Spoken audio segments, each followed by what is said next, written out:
Hello કેમ છો dear students પેન્ટેડ એપ્લિકેશન ડાઉનલોડ નથી કરી તો હમણાં જ કરી લો કારણ કે તમને દરેક વિષયના સ્વાધ્યાયનું સોલ્યુશન્સ બિલકુલ ફ્રી અહીંયા મળી જશે અહીંયાથી તમે ધોરણ પણ ચેન્જ કરી શકશો ધોરણ 8 9 10 અને સ્વાધ્યાય પોથી હોય અસાઇનમેન્ટ હોય જે તમારા માટે જરૂરી છે દરેક વસ્તુનું સ્વાધ્યાયનું સોલ્યુશન્સ પીડીએફ સાથે ત્યાં મળી જશે તો પેન્ટેડ એપ્લિકેશન ડાઉનલોડ કરીને ફ્રીમાં લાભ ઉઠાવો. નમસ્કાર વિદ્યાર્થી મિત્રો, સ્વાગત છે તમારું તમારી પ્રિય યુટ્યુબ ચેનલ પેન્ટેડ સાથીમાં. મિત્રો, આજના વિડીયોમાં આપણે ધોરણ 9 ગુજરાતીના પ્રકરણ 20 સમાજ સમર્પિત શ્રેષ્ઠીના સ્વાધ્યાયના પ્રશ્નો અને તેના ઉત્તર જોઈશું. નીચેના વિકલ્પોમાંથી સાચો વિકલ્પ પસંદ કરીને લખો. 1. કિશોરભાઈએ નાનજીભાઈમાં કેવા પ્રકારની સાહસિકતા હતી? જવાબ A. અણદીઠેલી બોમ્બ પર પગ મૂકવાની. 2. લેખકે યુગાન્ડામાં બેતાજ બાદશાહ તરીકે કોને ઓળખાવ્યા છે? જવાબ B. ગુજરાતના શ્રેષ્ઠી નાથજી મહેતાને. 3. નાનજીભાઈના મતે કેવી સમાજ રચના ભારતને મહાન બનાવશે? જવાબ D. પુત્ર પુત્રીની સમાનતા અને જાતિ વર્ણના ભેદભાવ વગરની સમાજ રચના. 4. નાનજીભાઈએ આર્ય કન્યા ગુરુકુળનો પાયો કોના હાથે નખાવી અસ્પૃશ્યતા નિવારણનું સાહસિક પગલું ભર્યું? જવાબ C. એક હરિજન બાળાના હાથે. પ્રશ્ન 2. નીચેના પ્રશ્નોના 2-3 વાક્યમાં ઉત્તર લખો. 1. 13 વર્ષની કુમળી વયે નાનજીભાઈને દરિયામાં જતી વખતે કેવો અનુભવ થયો? જવાબ. 13 વર્ષની કુમળી વયે નાનજીભાઈને યુગાન્ડા જવાનું નક્કી કર્યું. મહિનાઓની સફર, વહાણની મુસાફરી, એમાં વચ્ચે તોફાન આવ્યું. કુવા થંભ અને સડ્ઢ તૂટી ગયા. મૃત્યુ સામે દેખાતું હતું. ભૂખ, તરસ અને અનિશ્ચિત ભાવિ છતાં તેમણે હિંમત જાળવી. તાંડવ વચ્ચે સ્થિરતા રાખી, બીમાર સાથીઓની સેવા કરી અને ઈશ્વર ઉપર અડગ શ્રદ્ધા રાખી સફર પાર કરી.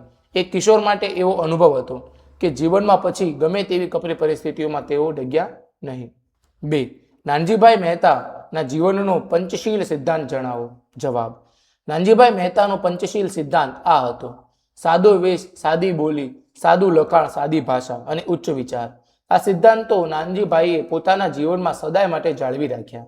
આ ઉપરાંત સામાન્ય જનો, ગ્રામજનો, મહિલાઓ, અસ્પૃશ્યતા વગેરે માટે જે સત્કાર્યો કર્યા તે પાછળ તેમના પંચશીલ સિદ્ધાંતો હતા. હેલો કેમ છો ડિયર સ્ટુડન્ટ્સ પેન્ટેડ એપ્લિકેશન ડાઉનલોડ નથી કરી તો હમણાં જ કરી લો કારણ કે તમને દરેક વિષયના સ્વાધ્યાયનું સોલ્યુશન્સ બિલકુલ ફ્રી અહીંયા મળી જશે. અહીંયાથી તમે ધોરણ પણ ચેન્જ કરી શકશો ધોરણ 8 9 10 અને સ્વાધ્યાય પોથી હોય અસાઇનમેન્ટ હોય જે તમારા માટે જરૂરી છે દરેક વસ્તુનું સ્વાધ્યાયનું સોલ્યુશન્સ પીડીએફ સાથે ત્યાં મળી જશે તો પેન્ટેડ એપ્લિકેશન ડાઉનલોડ કરીને ફ્રીમાં લાભ ઉઠાવો. પ્રશ્ન 3. નીચેના પ્રશ્નોના 7-8 વાક્યમાં ઉત્તર લખો. 1. નાનજીભાઈ કાલિદાસ મહેતાને યુગાન્ડાના બેતાજ બાદશાહ તરીકે શા માટે ઓળખાવ્યા છે? જવાબ. નાનજીભાઈ કાલિદાસ પાસે ખેતીનું બિલકુલ જ્ઞાન ન હતું. તેમ છતાં તેમણે યુગાન્ડામાં વણખેડેલી ધરતી પર અજાણ્યા પ્રદેશમાં કપાસ, ચા, કોફીની ખેતી શરૂ કરી પોતાની કાર્યકુશળતા દ્વારા એમણે સફળતા પ્રાપ્ત કરી. તેમણે એક ઉદ્યોગ તરીકે કપાસનો વિકાસ કર્યો કે યુગાન્ડા રૂ માટે જગ વિખ્યાત બન્યો. તેમણે શેરડીનું વાવેતર કર્યું. આ રીતે તેમણે યુગાન્ડાની આર્થિક પ્રગતિનો પાયો નાખ્યો.